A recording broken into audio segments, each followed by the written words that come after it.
할렐루야. 우리 교회 좋은 교회인 줄 믿습니다. 하나님의 말씀대로 살아가는 우리가 참으로 좋은 교회요, 좋은 성도인 줄 믿습니다.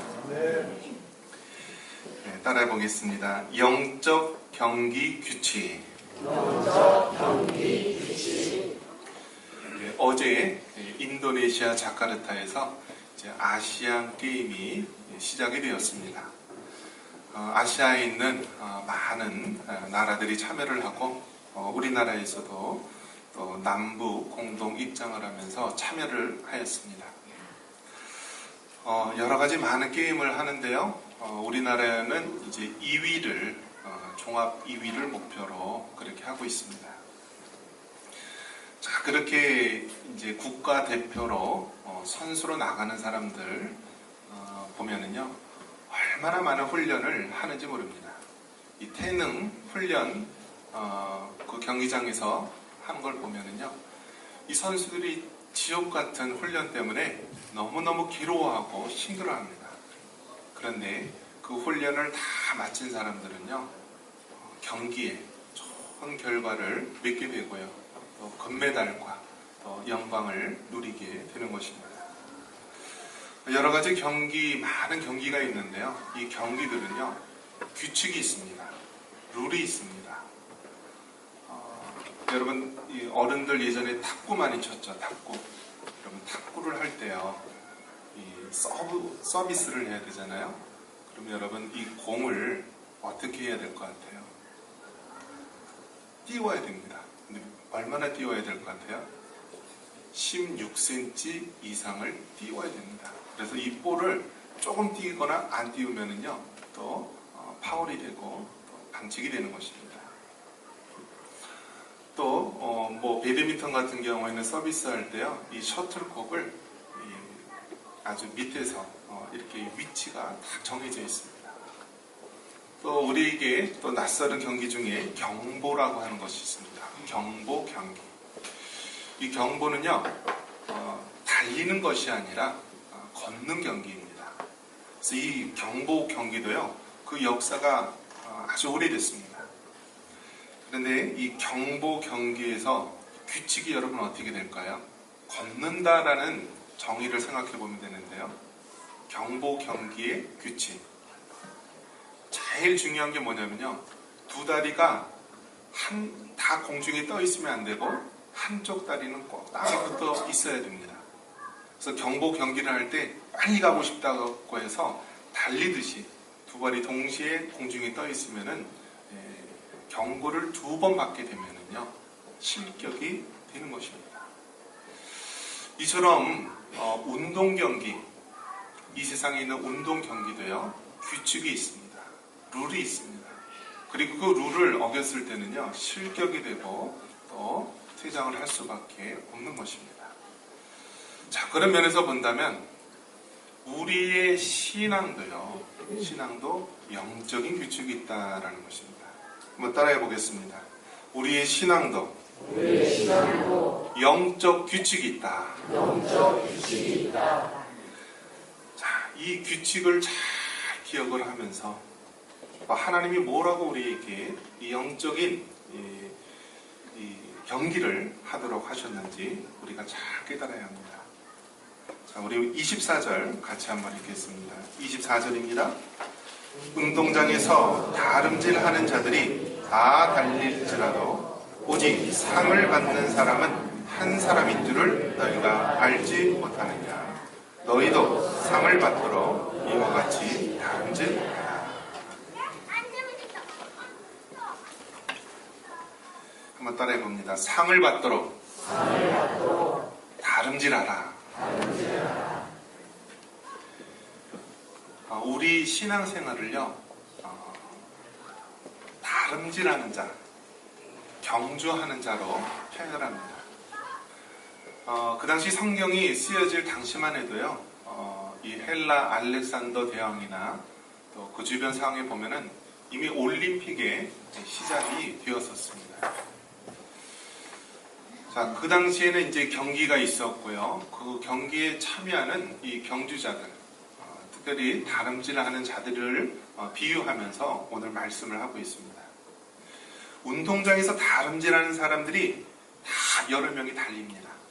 그런데 그 여러 명이 다 상을 받는 것이 아니라 상을 받는 사람은 바로 한 사람이다 라고 이야기합니다. 여러분, 이 선수들이 이 올림픽이나 아시안게임 때 보면은요, 금메달을 따기 위해서, 이 메달을 따기 위해서 얼마나 피눈물 나게 훈련하고 연습하는지 모릅니다. 그들은 하나같이 상을 바라보고 그렇게 참으며 경기를 합니다. 자, 마찬가지로 우리 신앙에 있어서도요, 영원한 면류관을 바라보며, 썩지 않는 면류관을 바라보며 상을 위해서 달려가는 자가 우리 그리스도인이다라고 말할 수 있습니다. 4년마다 한 번 열리는 이 올림픽에서 이 선수들은요, 얼마나 많은 자기 절제와 인내를 하는지 모릅니다. 체중 조절 같은 경우에는 다 이 선수들이 체중 조절을 위해서 먹을 것 안 먹고요, 또 순간순간마다 자기 절제를 해가면서 모든 것들을 지켜나갑니다. 무엇이 필요하다고요? 절제입니다. 한번 따라해 보겠습니다. 절제. 그래서 자기가 먹고 싶은 대로 다 먹고 하는 경기가 거의 없어요. 모든 스포츠 종목을 보면은요, 이 절제를 하면서 체중 조절을 하고요, 또 체력을 만들고 모든 조절을 하게 됩니다. 그리고 하나같이 무엇이 필요하죠? 인내가 필요합니다. 한번 따라해 보겠습니다. 인내. 그래서 운동 경기, 육신의 운동 경기도요, 절제를 하고 인내를 하면서 경주를 하는 것입니다. 우리 25절 한번 같이 한번 읽겠습니다. 25절입니다. 이기기를 다투는 자마다 모든 일에 절제하라니 그들은 썩을 승리의 관을 얻고자 하되 우리는 썩지 아니할 것을 얻고자 하노라. 이기기를 다투는 자, 즉 상을 받도록 다름질하는 자들은요, 절제하면서 인내하면서 가는 것입니다. 인내의 말은 히브리서 12장 1절에도 나와 있습니다. 이러므로 우리에게 구름같이 둘러싼 허다한 증인들이 있으니 모든 무거운 것과 얽매이기 쉬운 죄를 벗어버리고 인내로서 우리 앞에 당한 경주를 하며, 여러분, 경주를 할 때 인내가 필요하다라고 말하는 것입니다. 아까 경보 경기 얘기했죠. 경보 경기가 종목이 여러 가지 있는데요. 5,000m, 1만 m, 20km, 50km. 이번에 아시안 게임에서는 남자는 20km, 여자는 10km 종목이 있다라고 합니다. 여러분, 그 경보 경기를 할 때요, 마음이 급하다라고 해서 경기 규칙을 어기면 안 되죠. 그래서 두 다리가 동시에 땅에 떨어지게 되면은요, 같은 심판에게 2번 지적을 받으면은 실격 처리가 되는 것입니다. 그래서 그 경기 규칙을 기억하면서 20km 먼 거리를 계속해서 걸어가는 것입니다. 걸어가는 중에 아주 근육과 우리 몸의 신체가 최고 한도까지 한계를 느끼면서 걸어갑니다. 그래서 운동선수들 보면은요, 특히 마라톤이나 이러한 종목에 있는 사람들을 보면은 중간에 다 고비가 있다라고 합니다. 그래서 그 고비를 못 넘기면은요, 그 경기에 실패하게 되는 것입니다. 하지만 그 고비가 올 때에 잘 참고 이기면은 끝까지 완주하게 되고 좋은 성적을 얻게 됩니다. 이처럼 운동 경기하는 사람은 절제하고 인내하면서 경주하는 것입니다. 우리 신앙생활도 마찬가지입니다. 우리는 절제하면서 인내해야 합니다. 저는 목회자가 되었지만 만약 부모가 되지 않았다라고 한다면 목회를 못했을 것 같았습니다. 왜냐하면 부모가 되어야만 목회를 할 수 있다는 것을 철저하게 깨닫게 됩니다. 그래서 목사 안수를 줄 때도 장가간 사람, 한 가정을 이룬 사람을 안수를 주게 됩니다. 물론 장로님 되는 것도 마찬가지고요. 다 한 가정을 이루는 자를 주는 이유가 다 있다라는 것입니다. 왜 그렇죠? 인내 때문에 그렇습니다. 오래 참음 때문에 그렇습니다. 저는 이제 평생에 다짐한 게 무엇이냐면 설교할 때 절대로 자녀들 이야기를 안 하기로 다짐을 했습니다. 왜냐하면 그렇게 예화로 얘기하다가 자녀들이 상처를 많이 받는다라는 이야기를 듣고 저도 안 하기로 다짐을 했습니다. 그런데 우리 자녀들 굉장히 착하고 또 좋은 자녀라고 생각이 됩니다. 그럼에도 불구하고요, 힘들더라고요. 어렵더라고요. 고비가 있어요. 그래서 다른 사람 같으면 포기를 할 텐데 자식은 포기할 수 있나요? 없더라고요.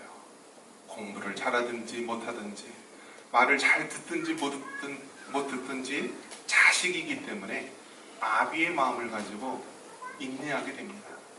기다리게 됩니다. 참게 됩니다. 그러면서 이 부모의 마음을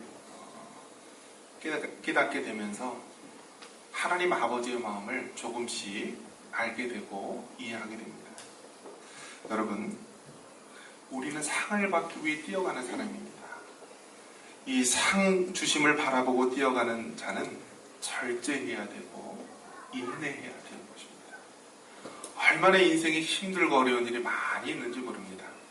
그럼에도 불구하고 인내하면서 끝까지 달려가야 되는 것입니다. 상을 받도록 인내하며 절제하며 다름질하는 여러분 되시기를 축원합니다. 다음으로 영적 경기 규칙, 향방 없는 것 같이 다름질해서는 안 된다 말합니다. 26절 같이 한번 있습니다. 그러므로 나는 다름질을 하기를 향방 없는 것 같이 아니하고 싸우기를 허공을 치는 것 같이 아니하며.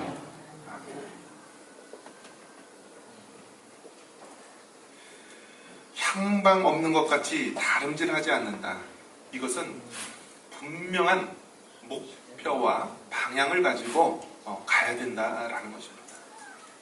예전에 초등학교 운동회 있을 때 달리기 시합이 있었습니다. 출발 신호 땅 하는가 동시에 이렇게 학생들과 부모들과 어울려서 달리기를 하는데요. 어떤 사람은 땅 소리만 나자마자 총알같이 뛰어갑니다. 그런데 방향이 틀렸더라고요.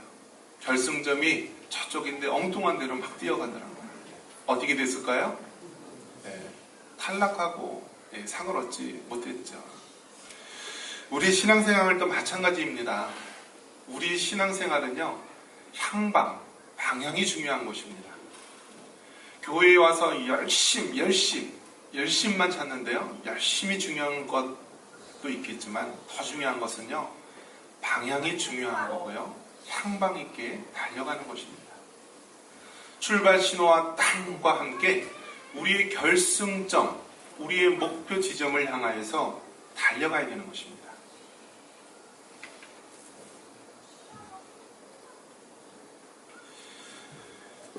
요즘에는 이단들의 공격이 너무나 많이 있습니다.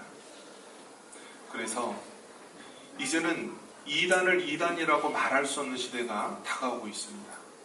예를 들어 길 건너에 이단 교회가 있으면 현수막으로 저 교회는 이단이니까 가지 마십시오라고 한다면요, 이제는 법적인 책임을 묻는 시대가 되었습니다.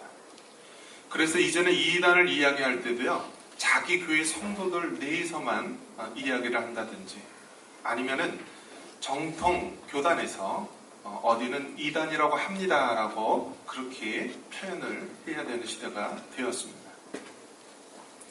이단을 이단이라고 하지 못하는 시대가 되었고요.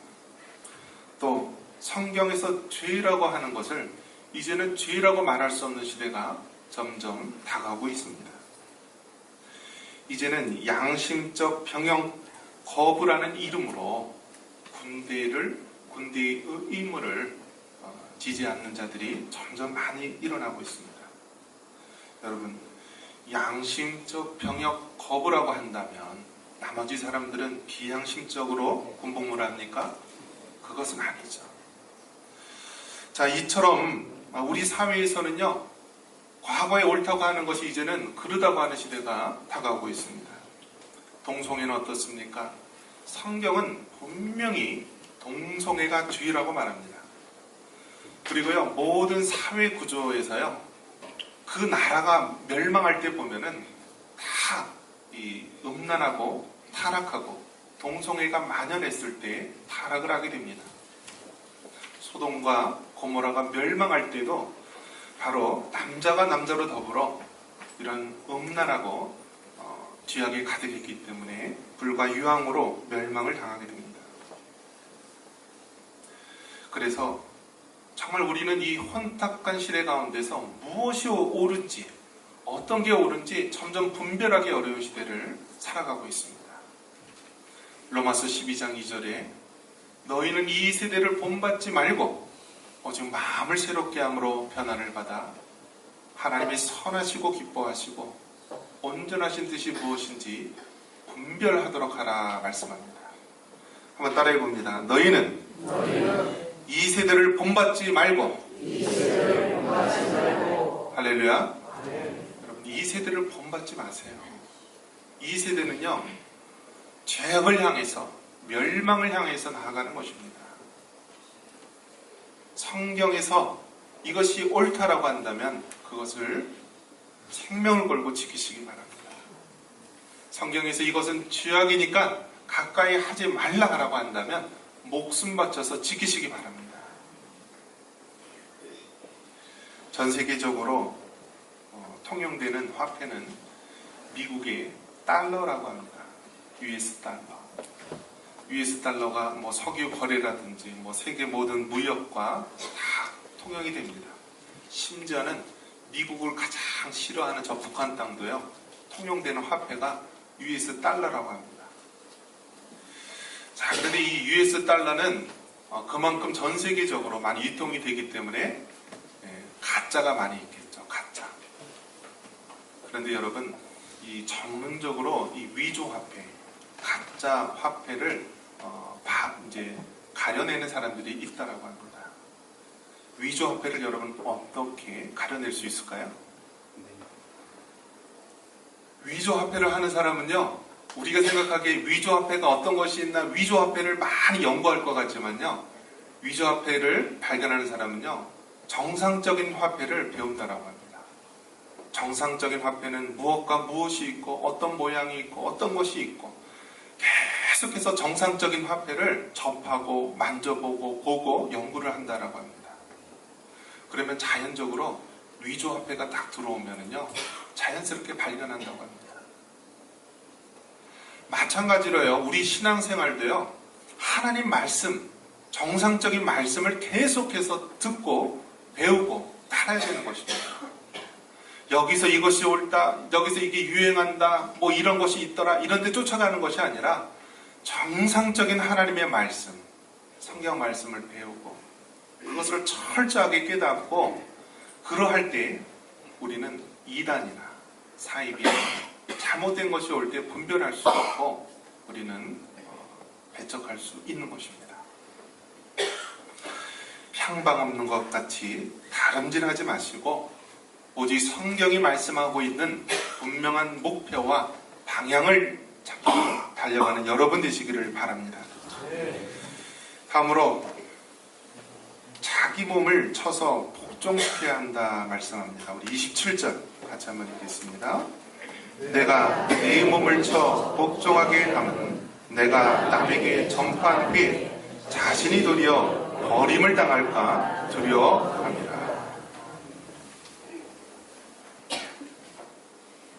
한때 어떤 사람은 전도왕이라고 하는 사람이 있었습니다.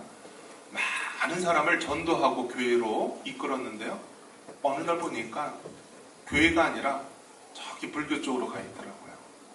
무당이 된다고. 그러면 그 사람이 무엇이 한 게 되죠? 지금까지 한 것이? 여러분, 남에게 오늘 이 성경의 말씀처럼 내가 남에게 전파한 후에 자신이 도리어 버림을 당할까 두려워합니다.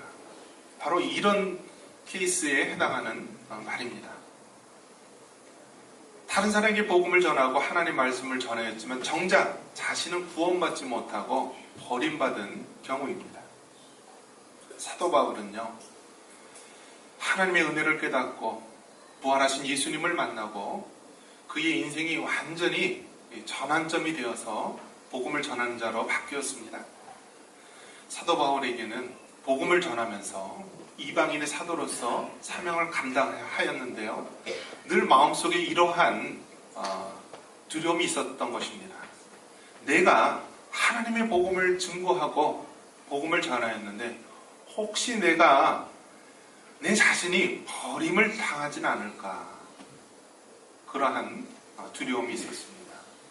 이 말씀은 무엇이냐면요, 우리 자신을 잘 지키고 우리의 신앙을 잘 유지하는 게 제일 중요하다는 것입니다. 우리가 남들에게 복음을 전하고 그들을 교회로 인도하는 것도 중요하지만 내 자신이 하나님을 향한 믿음과 신앙을 잘 지키는 것이 더 중요하다는 것입니다. 이러한 경우는요, 해외에 선교사님으로 나가 있는 분들, 이러한 경우를 많이 접한다라고 합니다. 해외에 나가다 보면은요, 문화도 다르고 언어도 다르고요, 다 주변에 있는 사람들이 안 믿는 사람이고 오히려 아주 막막한 광야같이 혼자 놓여질 때가 많이 있다라고 합니다. 그럴 때 혼자 남겨진 그때 자기의 신앙을 잘 유지하는 것이 선교사님들이 너무너무 중요하다는 것입니다. 저도 이렇게 목회하면서 나의 신앙을 유지하기 위해서 아주 노력을 합니다. 그러기 위해서요, 매일매일 말씀 묵상을 합니다. 저는 일기를 18살 때부터 썼어요.